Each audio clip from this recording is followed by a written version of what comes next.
তারপর আল্লাহ তাবারক ওয়া তাআলার তরফ থেকে দ্বিতীয় যেটি আদেশ সেটা হয়েছে যে তোমরা রোজা রাখো। আমাদের সামনে রমজান মাস আসতেছে, এই রমজান মাসে আমাদের রোজা রাখতে হবে। আল্লাহ তাবারক ওয়া তাআলা আমাদের উপর রোজাকে ফরজ করেছেন। আল্লাহ তাবারক ওয়া তাআলা কোরআনে কারীমের মধ্যে বলেছেন, ইয়া আইয়ুহাল্লাযীনা আমানু কুতিবা আলাইকুমুস সিয়াম কামা কুতিবা আলাল্লাযীনা মিন ক্বাবলিকুম, যে হে মুমিন বান্দাগণ, আল্লাহ তাবারক ওয়া তাআলা তোমাদের উপর রোজাকে ফরজ করেছেন যেরকম ভাবে পূর্ববর্তী উম্মতের উপরে আল্লাহ তাবারক ওয়া তাআলা রোজাকে ফরজ করেছেন। আল্লাহ তাবারক ওয়া তাআলা আমাদের উপর রোজাকে ফরজ করেছে। এখন কেউ বলতে পারে রোজা কিসের জন্য? কি আল্লাহর খাজানার মধ্যে কি কোনো কমি এসে গিয়েছে যে মানুষকে খানা দিতে পারতেছে না, এজন্য তাদেরকে ভোকা রাখতেছে যেন খাজানার মধ্যে অল্প বাঁচাত করতে চায়? এরকম ভাবে আল্লাহ তাআলা মানুষকে কেন রোজা রাখার আদেশ দিয়েছেন? কি উদ্দেশ্য? তো আল্লাহ তাবারক ওয়া তাআলা অপর আয়াতের মধ্যে এই বিষয়ে বলেছেন যে আল্লাহ তোমাদেরকে রোজা কেন রাখাইতেছেন, যে শাহরু রমাদানাল্লাযী উনজিলা ফীহিল কুরআন, যে রমজান মাস, যে মাসের মধ্যে আল্লাহ তাবারক ওয়া তাআলা কোরআনে কারীমকে অবতীর্ণ করেছেন হুদাল লিন-নাস। কিসের জন্য এই কোরআন নাযিল করেছে? মানুষের হেদায়েতের জন্য। ওয়া বায়িনাতিন মিনাল হুদা লাআল্লাকুম তাত্তাকুন। এবং এই রোজার উদ্দেশ্য, কোরআনের উদ্দেশ্য কিসের জন্য? যেন তোমাদেরকে তাকওয়া মুত্তাকি বানানো যায়, মুত্তাকি পরহেজগার, তোমাদের অন্তরকে আল্লাহ তাআলার ভয় খৌফ দিয়ে পরিপূর্ণ করা যায়। মানুষকে রোজা রাখার উদ্দেশ্য তাদেরকে ভোকা রাখানো নয়, ক্ষুধার্ত অবস্থায় রাখানো নয়, বরঞ্চ আল্লাহ তাআলার ভয় ডর, আল্লাহর মুহাব্বত, আল্লাহর সম্পর্ক তাদের সঙ্গে পয়দা করার জন্য। এই আয়াতের মধ্যে তারপর আল্লাহ তাআলা বলেন, ফামান শাহিদা মিনকুমুশ শাহরা ফালইয়াসুম, তোমাদের মধ্যে থেকে যে ব্যক্তি এই রমজান মাসকে দেখে নেবে সে যেন রোজা রাখে। এর মধ্যে আল্লাহ তাআলা রোজা রাখার স্পষ্টভাবে ফালইয়াসুম, যে তোমরা রোজা রাখো আদেশ দিয়েছেন। তাহলে আমাদের প্রত্যেকের উপরে এই রমজান মাস আসার পর এই আয়াতের জন্য রোজা ফরজ হয়ে গিয়েছে। রোজা রাখতে হবে, তো আল্লাহর আদেশ, কিন্তু এর পদ্ধতির মধ্যে আবার আল্লাহ তাআলা কিছু কি করে দিয়েছেন?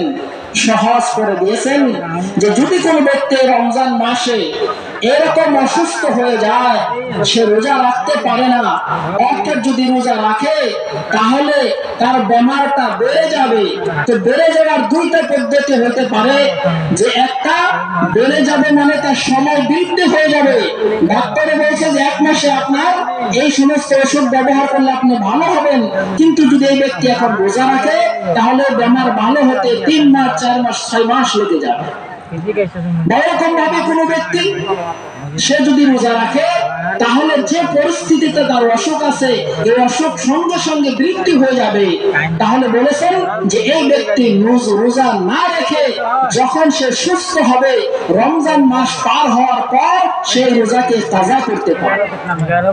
কিন্তু দেখেন আল্লাহ তাবারক ওয়া তাআলার মেহেরবানি, যে যদি কোনো ব্যক্তি এরকম উযরের জন্য রোজা রাখতে পারেনি, পরে সে কাজা করতেছে, তাহলে মনে রাখবেন যে রমজান মাসে রোজা রাখলে যে সওয়াব আল্লাহ তাবারক ওয়া তাআলা তাকে দান করতেন, তাহলে সে যখন কাজা করবে ওই সময় আল্লাহ তাবারক ওয়া তাআলা তাকে পরিপূর্ণ সওয়াব দান করবেন। কিন্তু উযর অর্থাৎ এই রোজাকে না রাখার উযর, মাথা বিষ করছে রোজা রাখলাম না, পেটে ব্যথা করছে রোজা রাখলাম না, এগুলো উযর নয়। শরীয়তে ইসলামে যে সমস্ত বেমার আজার, যে সমস্ত পরিস্থিতিকে ওজর হিসাবে গ্রহণ করবে, সেইগুলাকে কি আমরা ওজর হিসাবে গ্রহণ করে রোজাকে আমরা না রেখে পরে কাজা করতে পারবো। এখন আমাদেরকে এই সম্পর্কে ওলামাদেরকে জিজ্ঞাসা করতে হবে যে আমার এই অবস্থায় আমি রোজা ছাড়তে পারবো কি না।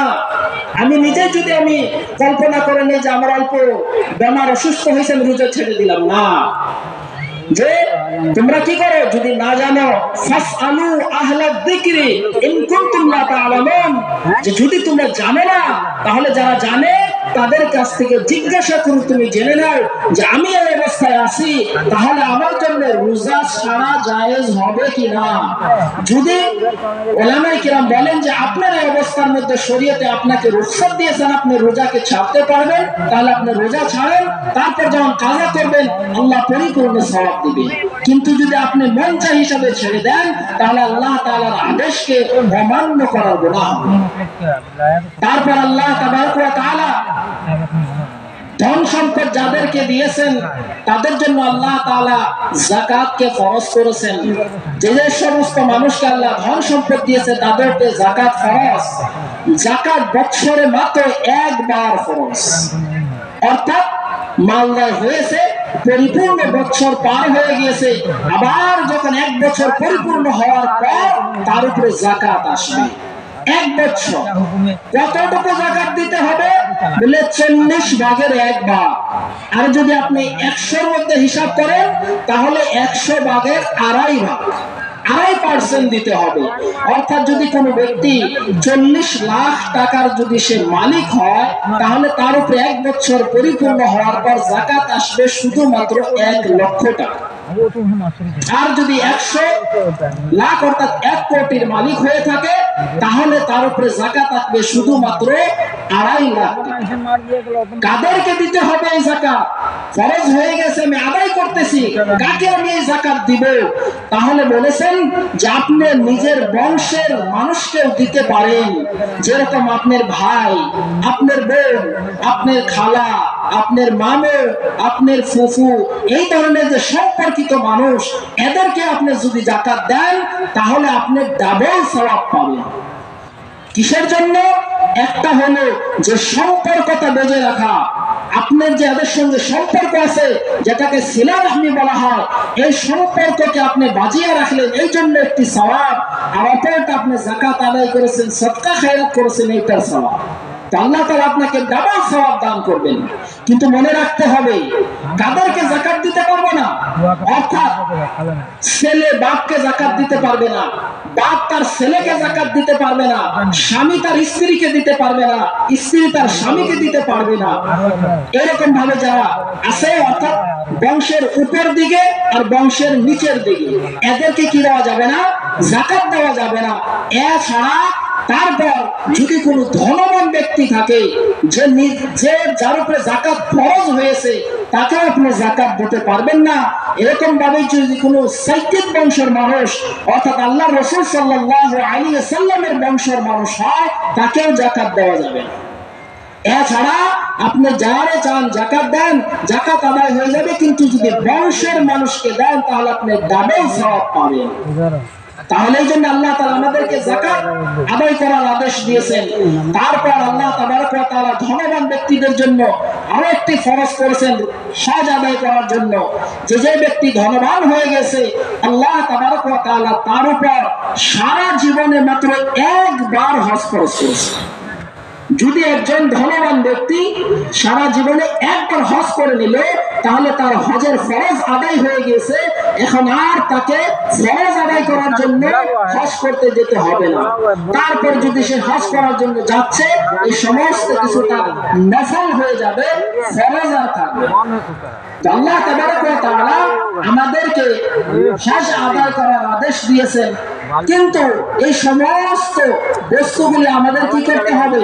আল্লাহ তাবারক ওয়া তাআলার হুকুম আহকাম, এবং আমি যে সমস্ত বস্তু জানি না সেই সমস্ত বস্তুকে জেনে শুনে আমাকে আদায় করতে হবে। আল্লাহ তাআলা আমাদের জন্য দ্বীনকে সহজ করে দিয়েছেন।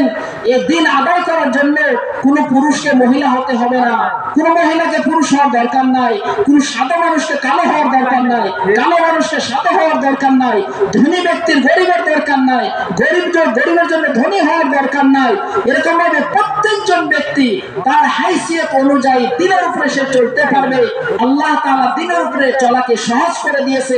যে যে স্তরে আছে, যে পরিস্থিতিতে আছে, সেই পরিস্থিতিতে তার জন্য আল্লাহ তাআলা যেভাবে দ্বীনের উপরে চলার আদেশ করেছেন সেভাবে সে দ্বীনের উপরে চলবে। তার জন্য অন্য কোনো পন্থা অবলম্বন করার কোনো দরকার নাই। আল্লাহ তাআলা দ্বীনকে সহজ করে নিয়েছে, কিন্তু একটাই শর্ত যে আমরা দ্বীনকে শিখতে হবে, দ্বীনকে বুঝতে হবে, দ্বীনকে সহিষ্ণুভাবে জানতে হবে।